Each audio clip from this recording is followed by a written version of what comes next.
नमस्कार साथियों, स्वागत है आप सभी का आपके अपने YouTube channel Dhanuraj short hand academy steno classes में। दोस्तों, आज का हमारा डिक्टेशन है RSM SSB stenographer Hindi dictation, गति 100 शब्द प्रति मिनट। तो आइए स्टार्ट करते हैं डिक्टेशन 5 सेकंड बाद। स्टार्ट। कोरोना पर सुप्रीम कोर्ट ने भी चिंता जता दी है। अदालत ने तो इसे राष्ट्रीय आपातकाल जैसा बताया है। साथ ही हालात से निपटने के तरीकों को लेकर सरकार से कार्य योजना मांगी है। कोरोना की दूसरी लहर रोंगटे खड़े कर रही है। हालात से निपटने में केंद्र और राज्य सरकारों की लाचारी भी सामने आ गई है। महामारी की सबसे ज़्यादा मार झेल रहे राज्यों महाराष्ट्र, दिल्ली, उत्तर प्रदेश, हरियाणा, मध्य प्रदेश, गुजरात और राजस्थान में अस्पताल ऑक्सीजन की भारी किल्लत से जूझ रहे हैं। ज़्यादातर अस्पताल कुछ ही घंटे की ऑक्सीजन के सहारे चल रहे हैं। ये हालात पिछले 3-4 दिन में कुछ ज़्यादा ही बिगड़े हैं।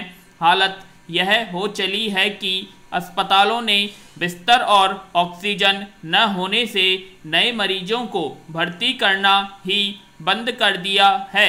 गौरतलब है कि देश में कोरोना से 24 घंटे में मौतों का आंकड़ा 2000 के ऊपर निकल गया है। इतना ही नहीं, देश में एक दिन में 3.25 लाख संक्रमित और बढ़ गए। 24 घंटे के भीतर इतने संक्रमितों का बढ़ना दुनिया के किसी देश का यह अब तक का सबसे बड़ा आंकड़ा है। पैरा, अगर हालात बेकाबू नहीं होते तो दिल्ली हाई कोर्ट और सुप्रीम कोर्ट को तल्ख टिप्पणियां नहीं करनी पड़ती। अस्पतालों को पर्याप्त ऑक्सीजन नहीं मुहैया करा पाने से नाराज दिल्ली हाई कोर्ट को तो यहाँ तक कहना पड़ा कि लोगों को मरते हुए नहीं देखा जा सकता। अदालत का रुख गौरतलब है कि चाहे भीख मांगिए, उधार मांगिए या चोरी कीजिए, किसी भी सूरत में अस्पतालों को ऑक्सीजन उपलब्ध करवाइए। हाईकोर्ट की ऐसी टिप्पणी सरकारों की अक्षमता और लापरवाही बताने के लिए काफ़ी है। जब 3 हफ्ते पहले हालात बिगड़ने शुरू हुए थे, तभी से ऑक्सीजन की उपलब्धता बनाए रखने के प्रयास होते तो कई जानें बचाई जा सकती थी। अभी ज़्यादातर अस्पतालों की हालत यह है कि उन्हें ज़रूरत की आधी ऑक्सीजन भी नहीं मिल रही है। जब दिल्ली, भोपाल, मुंबई, लखनऊ, जयपुर जैसी राजधानियों में यह हालात है तो देश के दूसरे शहरों में कोरोना मरीज किस दशा में होंगे, इसका अंदाज़ा आसानी से लगाया जा सकता है। महामारी से निपटने के लिए मरीजों की अस्पतालों में देखभाल, उनके लिए बिस्तर व ऑक्सीजन और साथ ही टीकाकरण अभियान जैसे मुद्दों पर सुप्रीम कोर्ट का संज्ञान लेना महत्वपूर्ण बात है। अक्सर यह देखने में आता रहा है कि महामारी से निपटने संबंधी मुद्दों को लेकर केंद्र और राज्यों के बीच तालमेल का अभाव रहा है। कई राज्यों ने तो हालात से निपटने में मदद को लेकर केंद्र पर पक्षपात के आरोप भी लगाए। इससे केंद्र और राज्यों के बीच टकराव की स्थितियां पैदा हुई और खामियाजा जनता को भुगतना पड़ा। हाल में ऑक्सीजन और टीके उपलब्ध कराने में भी ऐसा देखा गया। महामारी की तीव्रता और इससे पैदा हुए हालात में केंद्र और राज्य सरकारों का ऐसा रवैया कम से कम जन कल्याणकारी सरकारों का तो बिल्कुल भी नहीं हो सकता। यह वक्त आपस में लड़ने या राजनीति करने का नहीं बल्कि एकजुट होकर महामारी से निपटने का है। ऑक्सीजन की कमी दूर करने के मुद्दे पर केंद्र पिछले 3 दिन में हलचल में आया दिखाई दिया। जो ऐलान अभी किए हैं वे तो बहुत पहले हो सकते थे। विशेषज्ञों के चेताने के बावजूद हमने भविष्य की ज़रूरतों को नज़रअंदाज किया और तैयारियां भी नहीं की। विराम। उसी का नतीजा है कि आज हालात बद से बदतर हो गए और अब अदालतों को आगे आना पड़ा है। पैरा। देश के ज़्यादातर राज्यों में कोरोना के संक्रमण की बिगड़ती स्थिति के बीच इसकी चपेट में आने वाले लोगों और उनके परिवारों की क्या हालत होगी, यह समझना मुश्किल नहीं है। सरकारों की ओर से हर संभव व्यवस्था करने का दावा किया जा रहा है। ऐसी खबरें भी आ रही हैं कि मदद के लिए कई लोग निजी स्तर पर अपने संसाधनों और सीमाओं के साथ काम कर रहे हैं, लेकिन ऐसे समय में भी कई लोग संवेदनहीन होकर कोरोना के इलाज से संबंधित दवाएं, इंजेक्शन और ऑक्सीजन सिलेंडर की कालाबाजारी कर रहे हैं। दूसरी ओर ऐसे मामले भी सामने आए जिनमें कुछ लोगों ने कहीं रेमडेसिविर इंजेक्शन और यहां तक कि टीके चुरा लिए तो कहीं ऑक्सीजन सिलेंडरों की लूट हुई। विराम।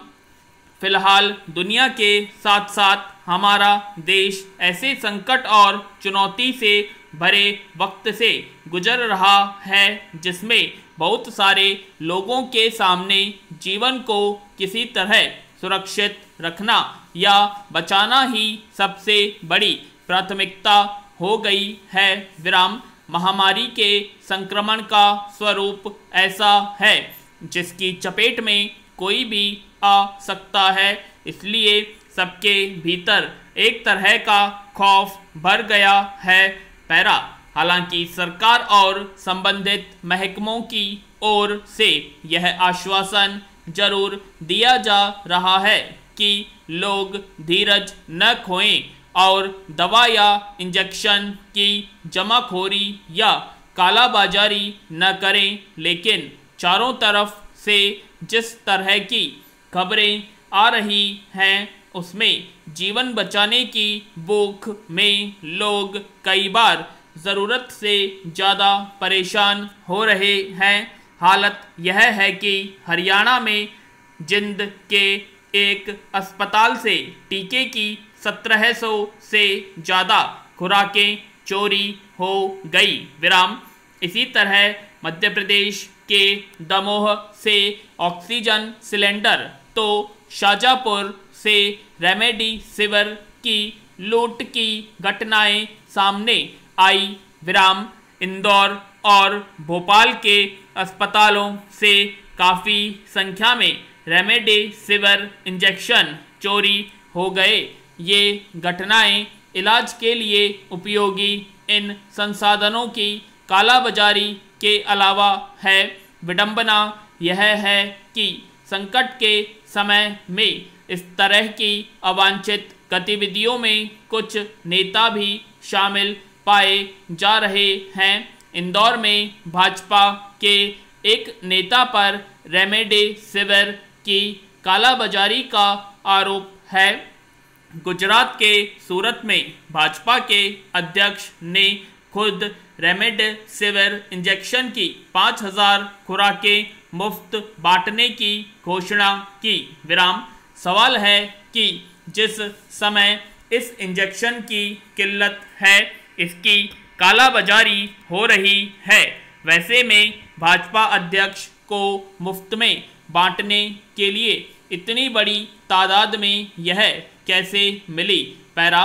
दरअसल समय पर सही जानकारी प्रसारित नहीं होने से ऐसी स्थितियां कई बार अराजकता में तब्दील हो जाती हैं। इसका फायदा कालाबाजारी करने या प्रचार हासिल करने वाले तत्व उठाते हैं। कोरोना विषाणु से बीमार हुए लोगों के इलाज के लिए अब तक अंतिम तौर पर कोई कारगर दवा सामने नहीं आ सकी है।